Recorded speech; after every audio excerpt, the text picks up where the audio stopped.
So this is a performing note case study. We're going to talk about the what, the who, the where, the why, and the how to generate cash flow through this performing note deal. This is something that I'm super excited about that I wanted to share. And for those of you who missed it, it's okay. I got it recorded, but because you are a subscriber, you are going to get this information directly in your inbox. A quick disclaimer, while we are doing a real live case study of this note, I am not going to share the personal information about the borrower or the sellers for the sake of keeping certain things private and confidential. So, the agenda today, we're going to talk about the what, the where, the who, the why, and the how. So, all the questions that you may have regarding this performing note. So, before I dive any deeper, let's take a step back. As a note investor, you're going to look at two different types of notes: a non performing note or a performing note. And a non performing is exactly as it sounds. The borrower is not paying. But a performing note, you buy that knowing that the borrower is currently paying, and you have to gauge the likelihood that they are going to continue paying. And we'll talk about this particular borrower's story as we go on through the presentation.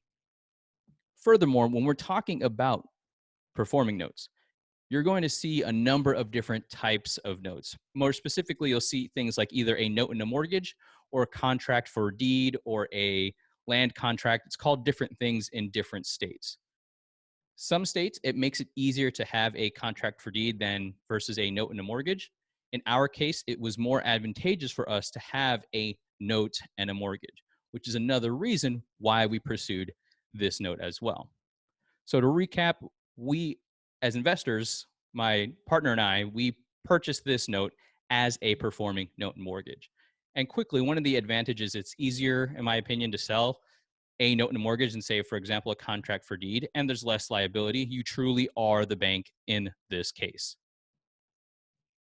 So that's what we did. We became the bank. So let's talk about the terms of the note. So this is what you'll see, the raw numbers. The UPB was $20,500. The terms, 120 payments. So we're looking at a 10-year note. The interest rate is 9.9. The principal and interest is $269.07. The purchase price, what the seller was asking for, was $16,000. So we're looking at maybe an 80% UPB. If we compare the purchase price to the unpaid principal balance. And UPB, that's what it stands for, whatever is remaining on the note that the borrower is responsible for paying. And the property price, where I got that number is from a broker price opinion, just to make sure that in the event we had to sell, this is what it could sell for. All right, so we have those numbers there. Let's take it a step further. What do these numbers mean? What can we do with these numbers? That's where we talk about things like loan to value. And that's a ratio of the originated loan amount to the value of the house. So this was a newly originated note. There was going to be one payment.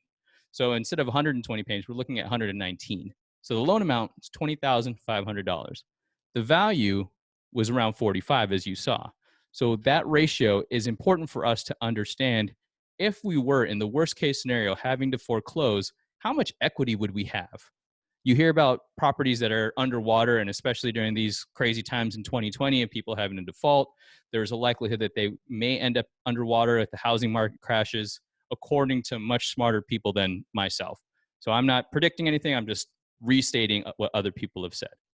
In this case, we know that there is a lot of equity in that, and that makes us a bit more comfortable. So we have a low loan to value. The second criteria we're looking at is investment to value, and that's a ratio of the purchase price, which is that $16,000 that we talked about. We divide that over the value of the home, which is at $45,000, and then we get that investment to value ratio. So ultimately, what we're looking at is a loan to value of 45%. Another thing we're going to look at is the investment to value, right? So that calculates out to be 35%. What do all of these mean anyway? Ultimately, that means that we have tons of equity in this, which offers us more protection. Because the greatest risk you have as a performing note investor is that note going non-performing. And when you're in that position, not to dive too deep into it, you have a couple of options. You can work with the borrower or you can take the property back. Now, if you take the property back, which I think personally is the worst case scenario, I don't want to be a remote landlord. I want to be a note investor. And when you take that property back, you need to know how much money you'd make potentially if you were to sell as is. That being said, let's talk about the different tools that I use when I was analyzing this note, because that's important. That's part of the what. This may sound facetious, but Google, whenever I get tapes of notes, the first thing I do is I take that address and I enter it into Google. I want to know if there's any crazy red flags. Maybe this property is already in foreclosure and that's posted on the public records, or maybe there's a bankruptcy hearing that's public record also that pops up. But I typically will go to Google Maps first. I want to get my eyes on the property. I want to see, okay, what does this neighborhood look like? Is this a property in a nice neighborhood? Because if so, it wouldn't hurt to be a not so good looking property in a beautiful neighborhood. Or does the neighborhood look like someplace I would never live or anything like that, that I wouldn't feel comfortable taking the property back? That's important. I need to get eyes, and I can't fly or drive to every location because all these notes I'm looking at are across the country. So after I use Google to find Google Maps, I go through Zillow, Realtor.com, and Trulia. What this is doing, it's enabling me to get an estimate, just a quick high level understanding of what the property value would be. Now, I'm not a local real estate expert in that area.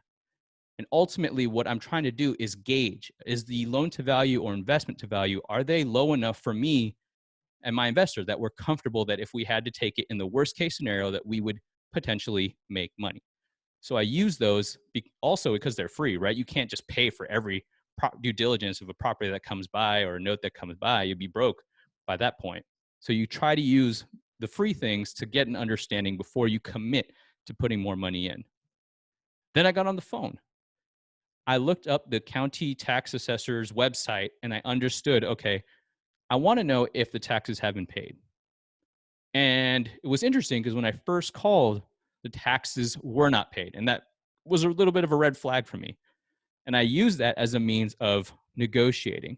So I wanted to say, all right, now that I know that this has not been paid, let me figure out what I can use next. So I called the seller. I got to learn why the seller was selling. I even mentioned that there were back taxes and things like that. The seller said, I just haven't paid them. Totally understandable. There was a motion to pay, and by the time the note closed, he did pay the taxes, so I was okay with that. But when I called the seller, that's when I got to understand things like, why is the seller selling, right? You want to know what's the motivation behind this. And we'll dive into that later on in the presentation as part of the why. But I got in front of the seller and said, I want to buy this note. I want to learn more about that. So he shared the story of the borrower, which we're going to cover in the who, which also reinforced why I thought this note was fantastic. Then we got a title report. We got an ownership and encumbrance report because it was a newly originated note. Now, I asked ProTitle directly what they think, because it's a newly originated note, what would be the most appropriate title report to get. And there are a number of different products. You can go 30 years back to the previous owners, 30-year search. They go way back when they do these things. And when I asked them, they said this. I said, okay, that's fine. I will go with the ownership and encumbrance report. And what that ultimately was showing is if there was any red flags. Is there a bankruptcy on this? Is there an additional lien? Are there second mortgages on this property? All of those things are important because let's say, for example, again, worst case scenario, you have to foreclose. What happens if there's another lien, like a second position that you were not aware of? In that case, you may have to pay off that second position. On top of that, what if you are not, if the person who gave up that note wasn't the rightful owner? So that is a huge problem you need to be aware of and make sure that you are buying from the exact seller. Because if you're buying a note that's not truly owned by that seller, guess what? You don't own that note either. So whomever is the rightful owner, they can come and claim that note, which means you can kiss all of your investment goodbye. And you don't want that. So a title report is something that I always recommend whenever I'm doing due diligence and thinking of purchasing a note. The next thing is I got a broker price opinion. As you can see, I got rid of the subject address, but these are some of the other addresses that were provided. And I mentioned I am not in Macon, Missouri. I'm in Tampa, as many of you may or may not know. I am not driving or flying to Macon, Missouri. It's inconvenient. It's probably expensive, especially during these times. I am not traveling. That being said, I have to put the trust in the local real estate experts' opinion. So I got their opinion, and the price is what I got. And I got two of them. The first one that I got was kind of a uh, half effort, for a lack of a better way of putting it, broker price opinion. The person drove by and said, you know what, I wouldn't pay this for this. And it's like, okay, but there's no comparison, nothing. So I was not satisfied with that answer. I needed a second opinion. So I went to a different realtor, but I called, and this being a small town, I called, I think, every realtor that came up, every broker that came up on Google, I gave them a call. So that's one of the lessons is you got to get on the phone. You got to talk to people if you want to get the right answers. The next tool that I recommend that I probably should put first at the beginning is a 10BII financial calculator. It's about $5 if you have a MacBook, or if you have a Android phone, I think it's a couple dollars. I recommend it. Not only are you going to be able to get all the numbers, the principal and interest, all of that stuff, it's already does all the heavy calculating for you. You can pull up an amortization schedule to understand, oh, 63 payments in out of 120, we should have made X, Y, and Z. This is how much the principal balance is going to be. So that is something that you want to be aware of, whether or not you are the active investor or you're the passive investor. You want to make sure that your best interest is already taken into account, and you can use a calculator to ensure that.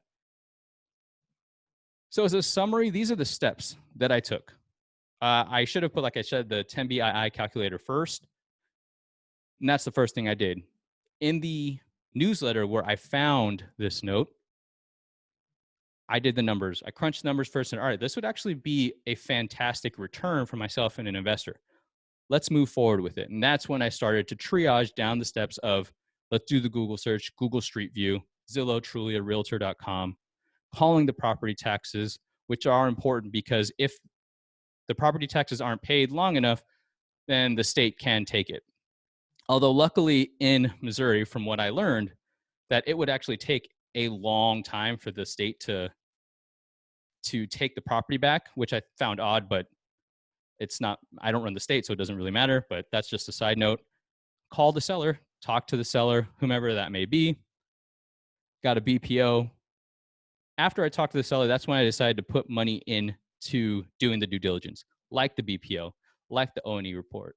Once all that was done, and my financial friend and I agreed, we locked the deal in, wired the money, we boarded the note with the servicer, and then you collect that payment for the next 10 years as the bank. If the toilet breaks, not our problem. If there's a leaky roof, it's the responsibility of the borrower to pay for that. And that information is written into the original note and mortgage. It is their responsibility to maintain the property to a livable condition. Next, I want to talk about the where. There will be things like where I got this note, where this note is located, things of that nature. And there are a lot of people that say your network is your net worth. And this is absolutely one of those situations where that holds true. Now, the reason I say that is because that's where this note came from. It was an investor that I have spent time networking with, an investor that has a podcast that I've listened to and complimented on, asked questions. I signed up for his newsletter and I saw this note and I said, all right, let me run the numbers on this. Right. And I went all the way down to talking to the seller, learning about the borrower, saw that the borrower's story, from what I gathered early on, made sense and I wanted to move forward with it. So building that network is hugely important. Whether if you're an active investor, you absolutely need that network. If you're a passive investor, how are you going to find passive opportunities to invest in unless you build that network? Additionally, you can invest in REITs, real estate investment trusts, but that to me is no different than investing into a mutual fund of some kind. So this note is located in Macon, Missouri. I'm sure most of you have never heard of Macon, Missouri, and that's okay. It's a small town in the state of Missouri, which is about 2 hours away from Kansas City, Missouri, the nearest major city that I could find on the map. What was interesting about this note is its location in Macon. I found out through some due diligence that it was associated with a Superfund site. And originally, to be quite honest, I was freaking out. I was like, okay, this probably is not good. This means that, does this mean that I can't sell this place if I was to take it? Do I have to pay somebody to further clean up the contamination? Because as you can see from the EPA, a Superfund site is had some contamination from a company being there through lackadaisical or mishandlings of contamination, usually some type of chemicals that are harmful to individuals. So if you look at the bottom left, it says contact us. That's what I did. I got on the phone. I figured out exactly who I needed to reach out to from the EPA. That being said, let's talk about the who of this note opportunity. The first who is that chain of ownership. Remember, I mentioned I needed to make sure for my sake, but more so for the sake of my uh, partner, that the ownership, that we would own this note, that without a question, that we would be the rightful lenders that would receive these payments over the next 10 years. The chain of ownership, you can find that by looking at things in the due diligence package. So when you're looking at a note and you make an offer or you agree with the seller, they will send you the due diligence, and that's going to be also called the collateral file. In that file, you'll have a number of different documents. And I emphasize number because generally speaking, there's I haven't seen anything less than 40 or 50 pages. So you're looking through that, and you're understanding who owns what. It's going to contain the original note and mortgage, generally speaking. And in that, you look for assignments and allonges.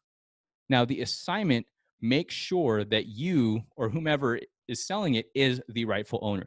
So you're playing a little game of connect the dots. Let's say, for example, Wells Fargo originated this note. And if Wells Fargo sells it to a hedge fund, Company A will receive an assignment of mortgage proving that they own it. And then that hedge fund can then sell it to myself as an investor, for example. So I need to make sure that from its origination to the current seller, that all the assignments exist. So because it did, I was confident that I would be myself and the investor would be the next rightful owners, assuming that we closed on the note, which we did. On top of that, when you get the ownership and encumbrance report, you want to verify that. You're fact checking. So you have all that with you and you're looking at it. All right, this is how I understand the ownership. And then you look at the title report and the title report will confirm that. So you're comparing those two in parallel saying, okay, this matches with this, matches with this. That's great.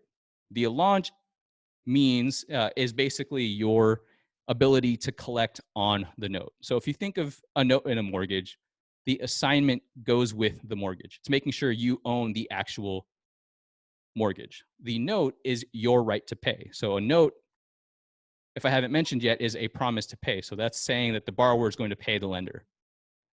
All the allonges should match up to show that you are the proper lender, that the borrower is going to pay you. So making sure that the allonges and the assignments match up shows that chain of ownership. So as I mentioned, that's just making sure that they all line up at that capacity. So let's talk about the borrower. And this is what pretty much sold me on this note when I learned about the borrower from talking to the seller. So this individual was in their mid 60s. Their income was primarily Social Security. It was over $1,600. There were no other liens or any other issues that I could find within the due diligence packet that of any money that they would owe to anybody else. So the $269.07 on top of taxes and such became roughly $300. So that was a low ratio from the income to what they're having to owe monthly on the to live as a homeowner. And that made me more confident knowing that the principal, interest, taxes, et cetera, was so low relative to their income with Social Security. It's interesting. The true story, the full story, is that the current seller of the note had a previous borrower in there for a contract for deed. And that borrower left the state, left that house, which broke the contract. And as the current seller was getting rid of the trash from the previous borrower, the current borrower who lives there now saw that there was, this was getting ready to be sold. So he reached out to the seller directly, similar to what I did, and said, look, I want to live there. I'm interested. And he was a neighbor from down the street. So there were some conditions in place, but he said, I want to live there. I want to fix it up myself. And the seller agreed. So this borrower formerly was paying roughly $600 in rent, but the landlord he was paying was a family friend of his. That family friend was not using the money for rent to go towards the mortgage. In fact, the landlord wasn't paying the mortgage at all.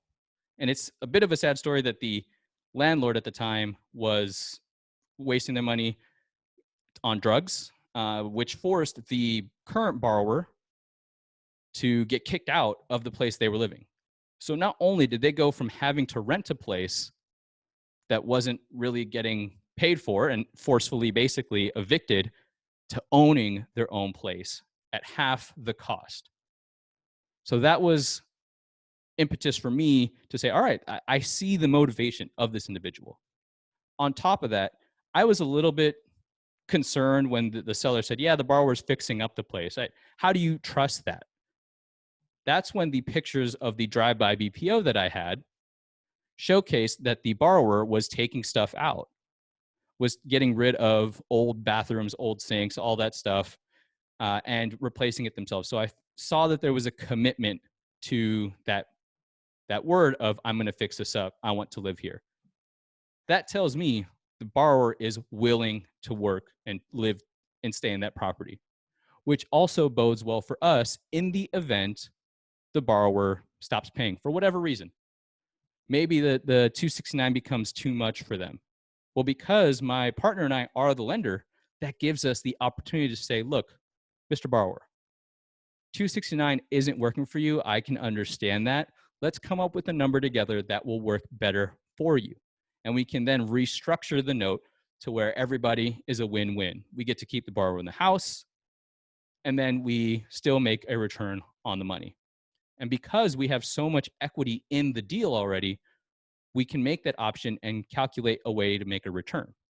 So as you can see, as a note investor, you have so many exits available to you.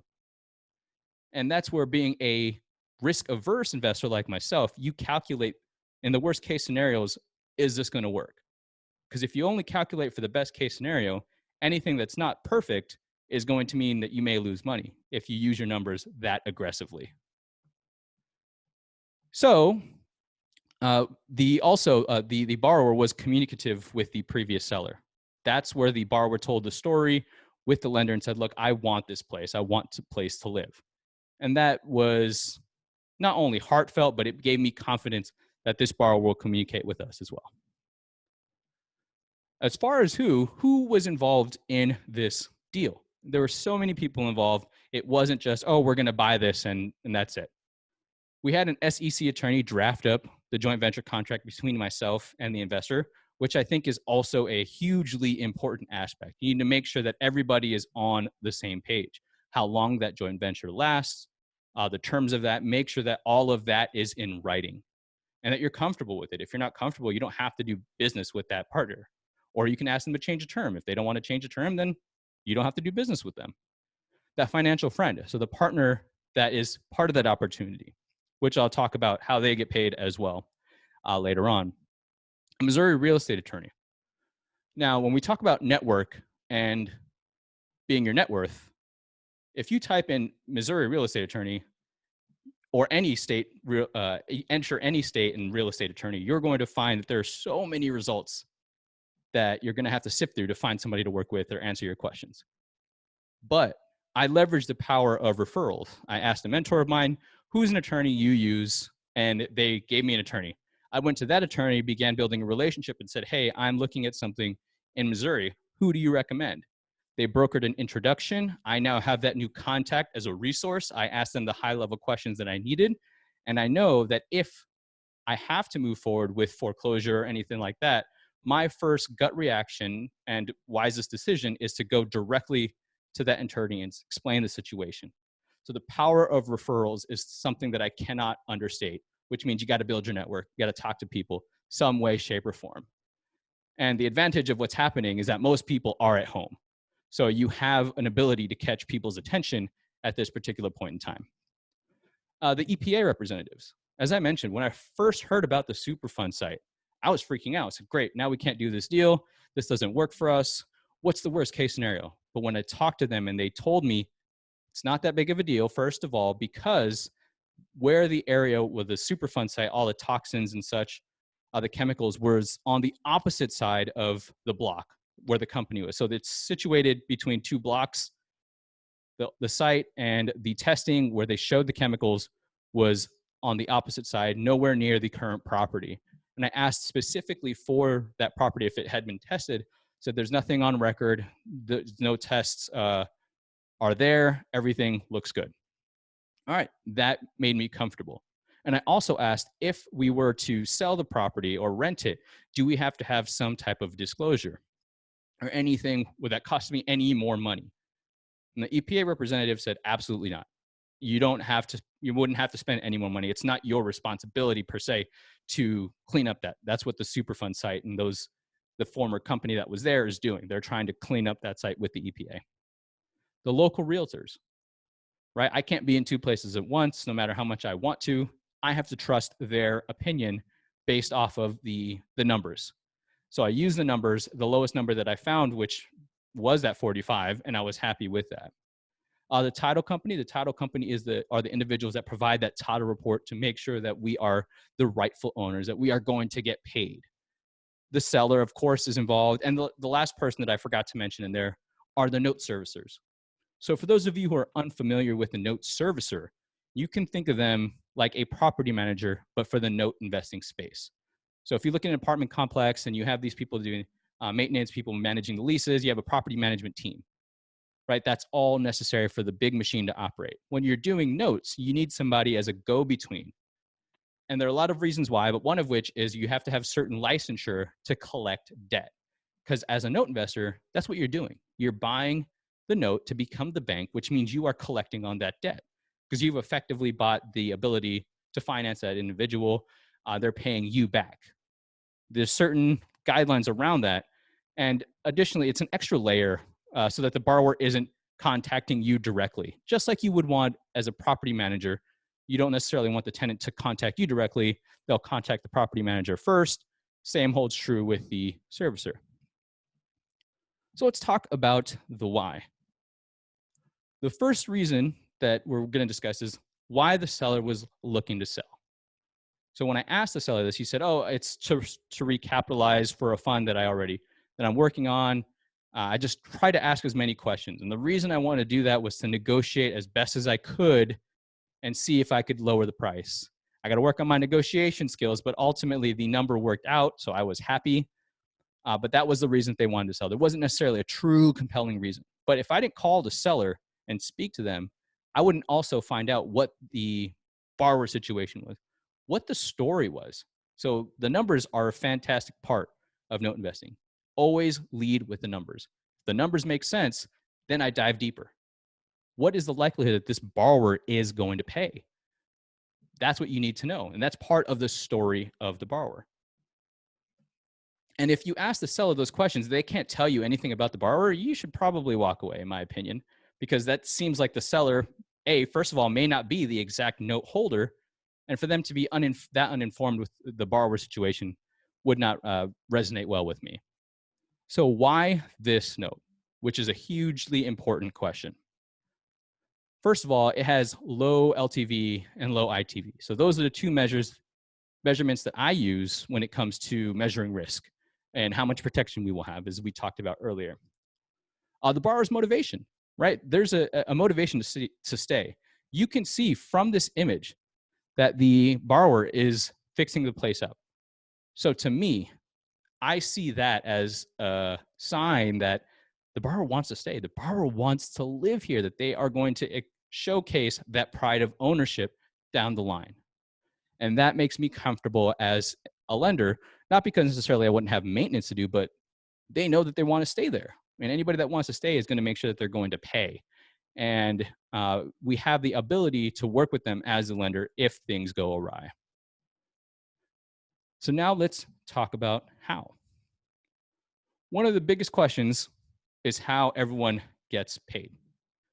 So in this particular case, in this venture, my financial friend fronted the money, the $16,000 for the opportunity.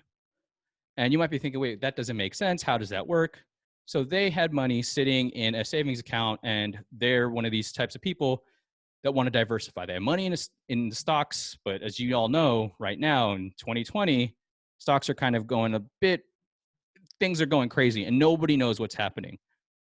And nobody knows what's going to happen. But you could make that argument for stocks in general.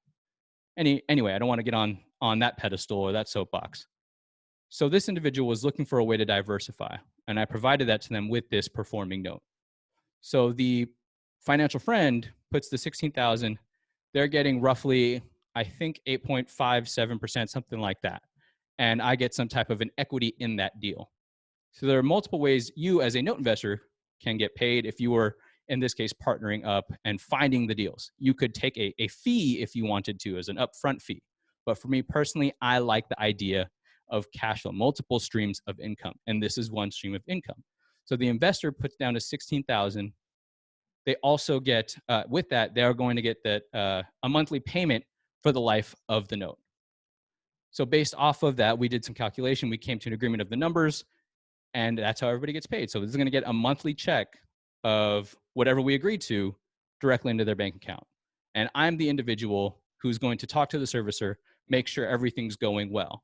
And that's my value, right? I do all this due diligence, make sure I build the network, have the mentors, and say, look, this is what's happening next. I keep them updated throughout the entire process. If something goes wrong, that's where my expertise comes in. And that's where I decide, all right, who do we need to get in touch with? That's where I talk to the attorneys. That's where I leverage the power of what I keep referencing is the network.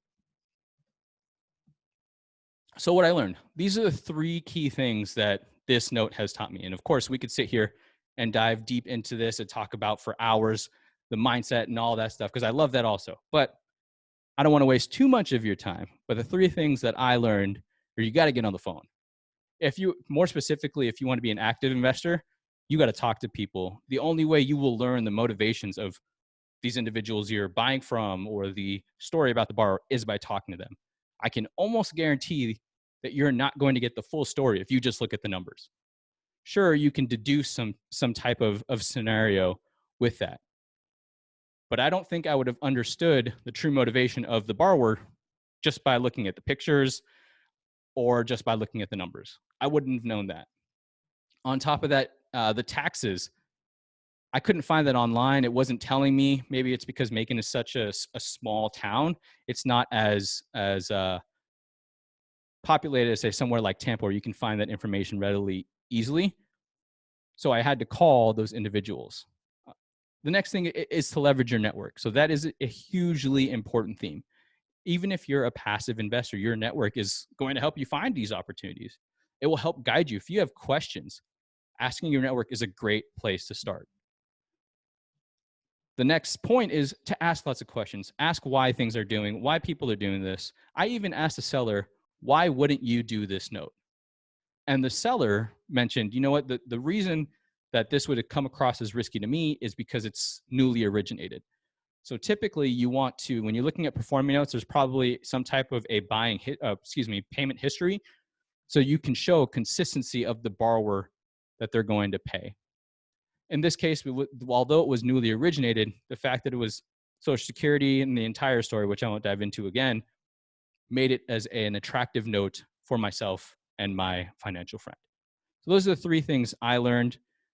I'm super excited for this note. I'm looking forward to that passive stream of income over the next 10 years. This is one of many. And this is part of a greater mission that I'm going to call Note Nuggets. And it's my goal to take the note investing space and teach it to everybody that's willing to listen. But I'm going to break it down. So each episode is going to be one bite-sized nugget of information that any investor, whatever level you're at, can listen to it and say, oh yeah, I can use that. I now know what a foreclosure is. Oh, I know that I can buy notes that aren't mortgage notes. You can buy credit card notes. You can buy student debt. You could buy an NFL player's contract. You can do all of those things. And one of my frustrations growing up is nobody taught me this. So as I'm learning it, I'm sharing it with whoever wants to listen. So that podcast comes out on May 15th. And if you want any more questions, or excuse me, if you have any questions, feel free to shoot me a note, kevin@notenuggets.com. I want to thank you for your attention on this Friday afternoon. So wherever you are, thank you so much for tuning in. And like I said, feel free to reach out. I'd be happy to help out however I can. So thank you, everybody. So if you have any questions, I'd be happy to answer.